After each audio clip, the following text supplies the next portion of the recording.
Did you see the article in Haaretz that they were setting houses on fire in Gaza? It's true, by the way. Wonderful excitement. And you see how happy they are that they're committing war crimes, and they're not even like trying to cover them up. They're bragging about it, and they're cheering on more. I wanted to get your take on, the mindset of the Israeli people who could, sit by and cheer this on, which is what is happening in their name. And so I came across this video. Someone put a compilation of some of these things that are being sent on Israel's Channel 14. And Prem Thacker describes it as some of the most chilling 2 minutes of TV you've ever seen. And so I'll just, of course, we have to translate it. So I'll read it, and then it's about 2 minutes long, and I'll get your response to it. This is truly mind-blowing. Well, and then this, by the way, this is from in 2024. So it's so what he said here, let me just kind of read it to you. It says, "I don't sleep well unless I see houses collapsing in Gaza." That's this is what's being said on their television. What he says, hang on. What am I going to do? More houses, more towers. This is from November 2nd, 2023. They shouldn't have anywhere to return to. So that's right out in the open. He's basically cheering on ethnic cleansing. That's what the definition of what it is. Did we need this disaster to happen in order to understand that the Palestinians are an unnecessary group? To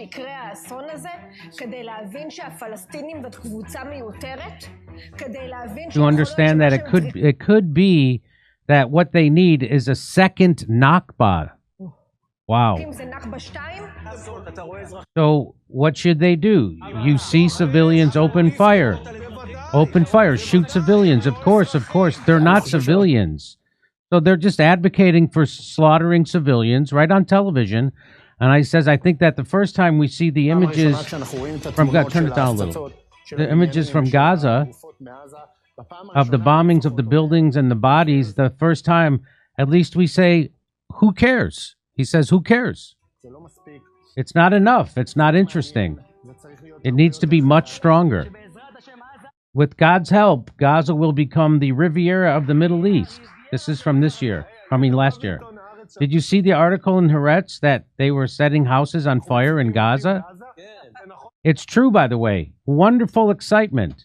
And you see how happy they are that they're committing war crimes, and they're not even like trying to cover them up. They're bragging about it, and they're cheering on more.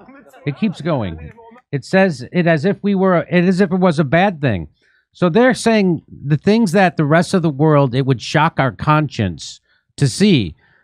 The mentality of the Israeli people is the exact opposite. It's like they're almost not even, they're not normal human beings, right? It's not as if.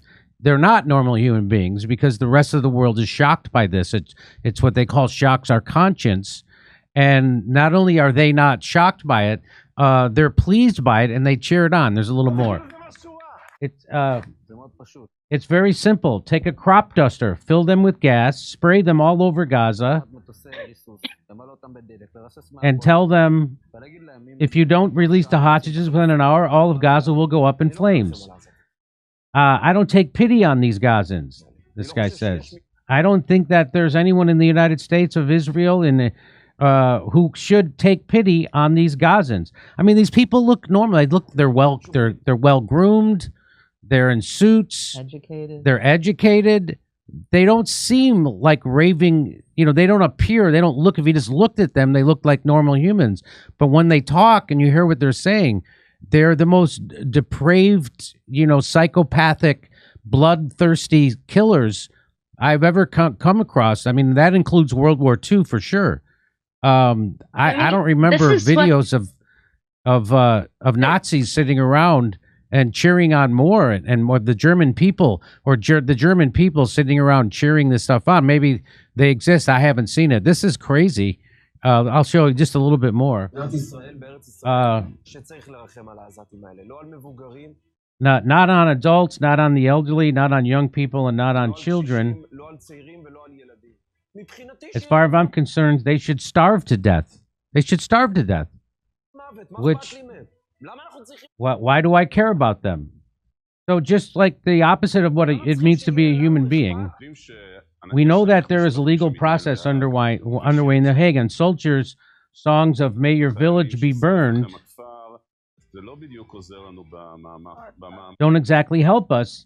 So this guy's saying, hey, why don't you quit being so vocal in your support of the war crimes you're doing, because it doesn't help us internationally in an international criminal court or in The Hague.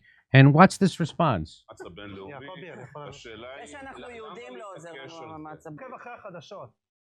He said, I don't know if you're following the news. We are burning their villages, and it's good that we are burning their villages. And he's laughing. And everybody in the crowd applauds. I will say this everywhere. It's not just me saying this, by the way. All the soldiers think like I do, too. Like my dear friend Saeed. We're not burning their villages. We're erasing their villages.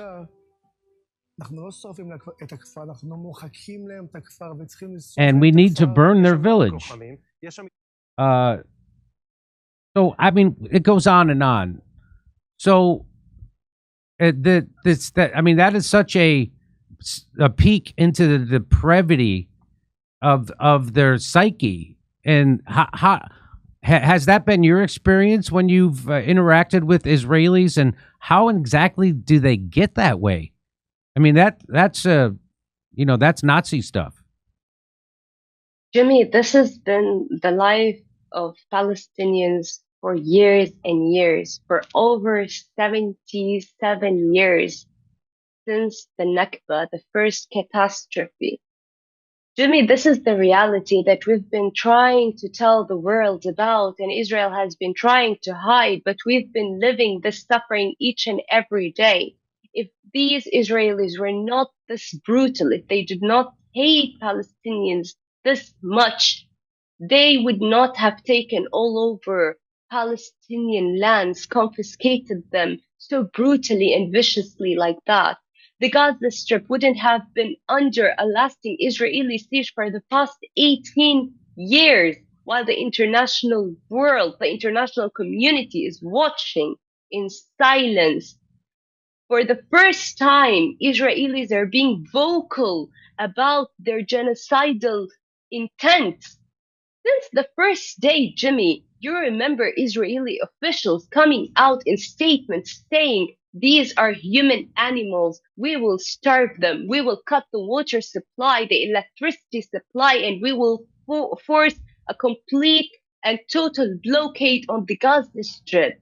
If their politicians and government people are saying this out loud in front of the entire world, wouldn't minimum the population feel the same way? They find it okay if their own politicians are bragging about this.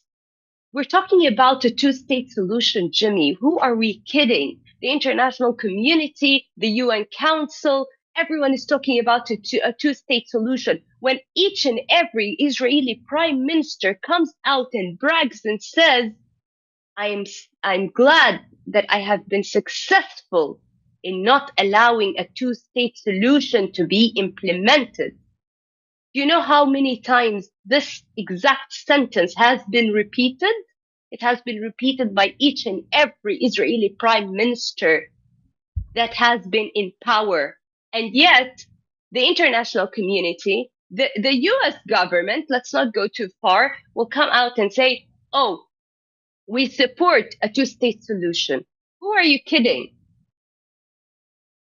If Israel itself is bragging about not allowing a two-state solution, how many times has any Western news outlet reported this, whether newspaper or TV or radio, has reported these genocidal statements that have come out either by Israeli officials or people, just lawmakers or even just politicians like that. How many times have you seen it on headlines and news headlines, Western news headlines? None. In which talk show have you seen it? Have you seen them saying, oh, this politician, this Israeli politician, or this Israeli governmental official came out and said this, and this is hate speech or hate statements or genocidal intent? Not one time. If this was by any Palestinian official or resident, how was that going to be published in each and every talk show, in each and every headline, in each and every news outlet? It would be circulated. It would be talked about how vicious these Palestinians are, how brutal they are. We've seen pictures of Israeli children destroying humanitarian aid, entering to Palestinian children, starving children. Yeah. And nobody has even reported it or thought about reporting it. Who are you protecting? Because these videos and images are out there. The entire world sees them. If you bury your head into the sand, it does not mean that you don't see them. You do see them, and the world sees that you see them, and the world sees your hypocrisy and your double standards. This is what the world acknowledges. And so let me ask you our final question before we say goodbye. What do you think it's going to take to stop this genocide? I mean, Jimmy, just today, imagine the amount of despair and devastation. Today, the UN Council today, 14 states out of 15 voted for the end of this genocide, for an instant ceasefire, and the United States used a veto against that decision, while the United States is mediating for these past month, as it has been allegedly claiming, to end this war and to end this genocide. How is that even possible? How is that even possible? How can that be a reality when 14 states vote for the end of this war and the United States uses a veto against this decision, when it is seeing all these war crimes being committed day after day against civilians, against a population, regardless of what Israel is saying, regardless of what Israel is trying to claim? The entire world, including the United States, knows the reality of what is happening. Matthew Miller, just 2 days ago on the show, everybody knows what he said. He himself, as an individual, believes that Israel is committing genocidal acts in Gaza. Each and every individual, human being, even the Israelis themselves, they know for sure that Israel is committing war crimes. The only difference is that the Israelis are proud of the war crimes and the genocidal acts that Israel is committing deliberately on or against the Palestinians. And the entire world knows and acknowledges these war crimes and is calling out for the end of the war, for the end of this genocide. Now it's the governments.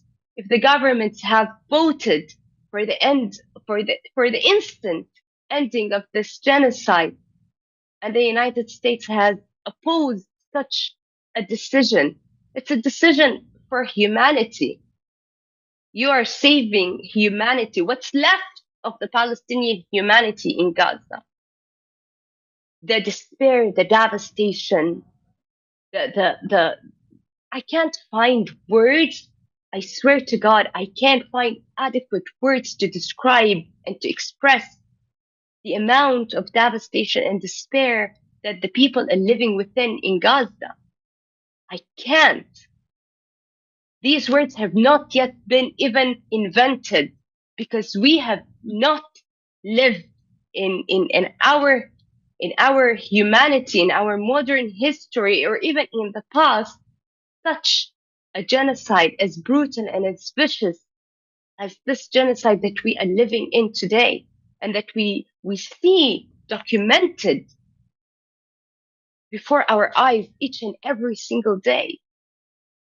Every single person and official that is silent about it, that is not doing what they can to end it and to end this devastation against this innocent population and these innocent children being slaughtered each and every single hour of every single day, is complicit in it. Youmna Al Saeed, I really appreciate you coming on. I appreciate the work you're doing, the courage you showed, and thanks for sharing it with our audience. I appreciate it. Thank you so much for having me on your show, Jimmy. I really appreciate it. Hey, if you watch this show, you already know the media lies for the establishment nonstop. They lied about Russiagate, Ukraine, COVID, the lockdowns, all of it.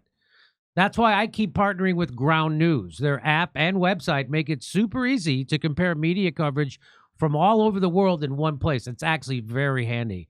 Like on Trump saying Zelensky is prolonging the war by refusing to cede Crimea to Russia. Well, if you go to Ground News/JD, you'll get instant access to nearly 600 articles covering it worldwide.